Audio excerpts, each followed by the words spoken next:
Hello, my name is Adrienne Phelps, and this is the Technology Implementation Plan for Mattawoman Middle School for the years 2020 to 2022.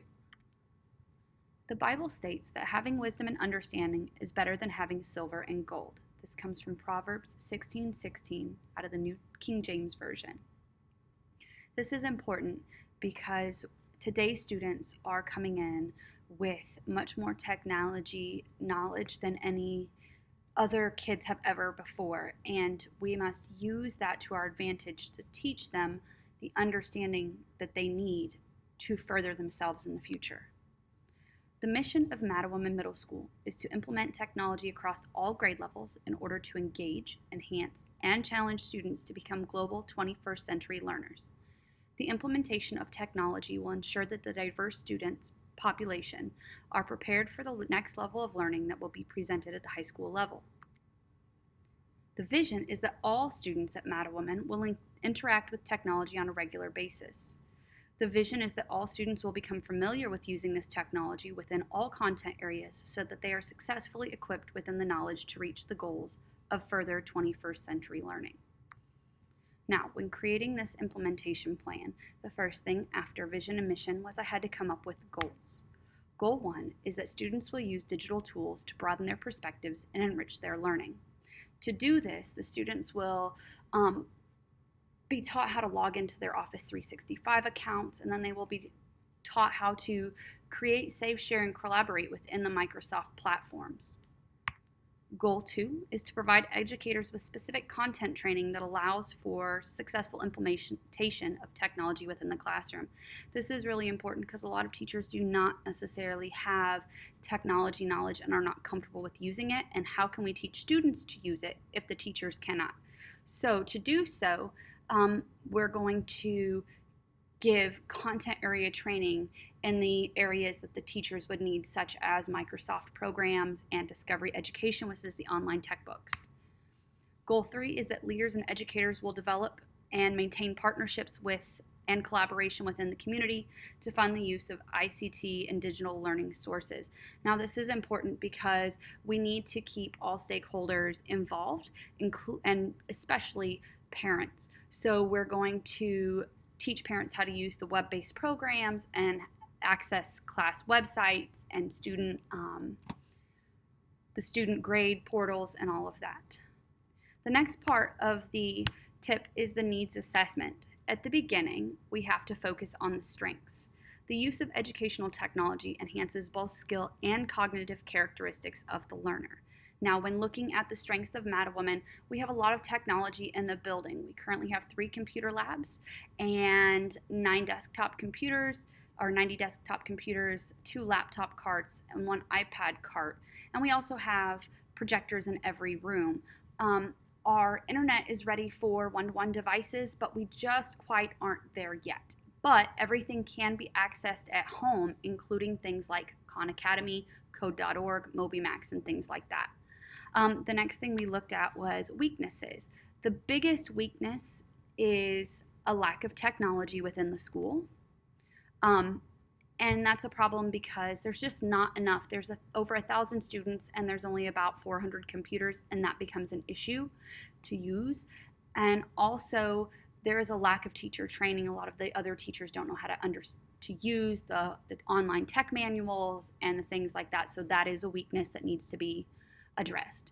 The next issue we looked at was opportunities. Now, some of the opportunities, the biggest opportunity is looking for funding to get more technology and computers to be able to allow our students to use technology, hopefully on a day-to-day basis. Eventually, we are going to need more computers, and that is going to require funding. The next thing that was looked at was the threats. Students are more likely to become off task, and teachers will have to use more time bringing them back to task in larger class sizes when they are not engaged. So the biggest thing is finding ways to engage them with smaller class sizes. We have about 28 to 34 students per class, and that averages out to a very small amount of time, about 2 minutes per student for one-on-one instruction, and it's very easy for students to become off task, so that is something that really needs to be addressed. The next thing was the needs analysis. Now, the purpose of a needs analysis is to identify the needs and determine an action plan. When doing this, we decided that it would affect everyone across the board: administration, teachers, students, parents, and that we're going to work on getting this implemented across the board. And our students range from 11 to 14 in age. After the needs analysis, we started looking at the planning process. The first part of that is the goals and objectives. I had to look at the goal that I had and then match it with a standard and then describe strategies. So for example, the first goal is that students will use digital tools to broaden their perspectives and enrich their learning. This came from Hamilton in 2015. Now the standard comes from that students will leverage technology to take an interactive role in choosing, achieving, and demonstrating competency in their learning goals informed by learning sciences. This comes from the ISTE standards. And the strategy that I matched with that was during the first week of school, students would be taught how to log into their accounts, and then they will learn how to create a PowerPoint. Each goal was lined with a standard and an objective that matched the ISTE, the Universal Design Guidelines, and made sure that every student, regardless of need, was going to be reached. The second part that we looked at was environment. The professional learning community would be one of the ways that I would implement the environment. A professional learning community design allows students to complete assignments online, computer-based curriculum, and with the assistance of facilitators. This is from Cronholz in 2011.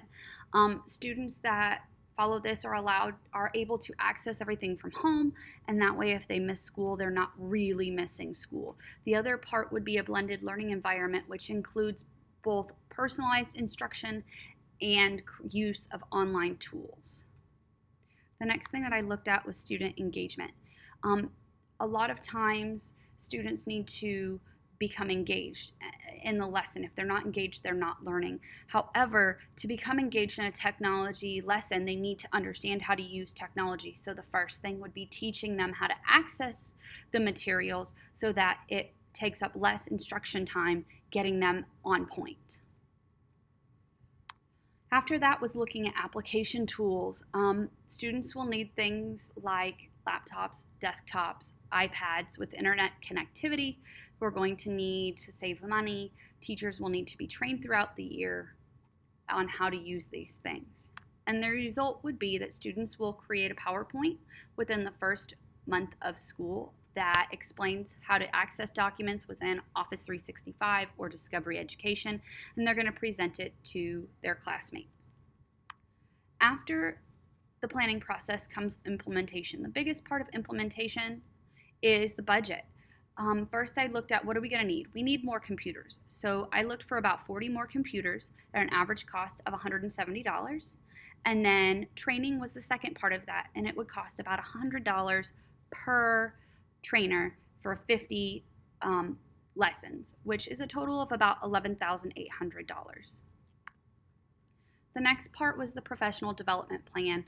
I had to decide how was I going to train the teachers to implement the lessons. So week one was teaching them how to use PowerPoint. We looked at where does it fit, how does the students use it, what would be a backup plan if the technology isn't working, and how would it be effective. And we talked about that for ELL students, English language learner students, they would be able to use pictures, and for higher level students, they would be able to use more in-depth tools such as video and things like that. So it would be able to reach all students and allow them the creative ability to push out information on their own. Week two was learning how to use Microsoft Word so that they can present their information and collaborate and edit each other's work within the online program. And week three was learning how to use Discovery Education, which is the tech manual. There's a lot to it. It offers a lot of different things. And if you can't access it on the computer, you can print out a lot of the documents. At the end was the executive summary. The executive summary looks at everything in general and how would you implement it.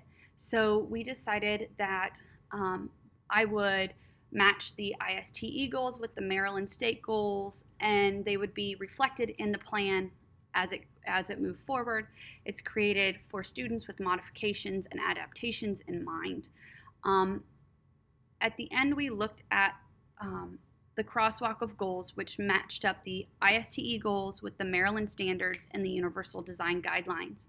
So, for example, the ISTE goal was students must have regular opportunities to use technology to develop skills that encourage personal productivity, creativity, critical thinking, and collaboration in the classroom and in daily life. The Maryland standard that matched that is improve student learning through technology. And then the technology plan said that students will utilize technology daily to enhance skills that will benefit them for 21st century learners.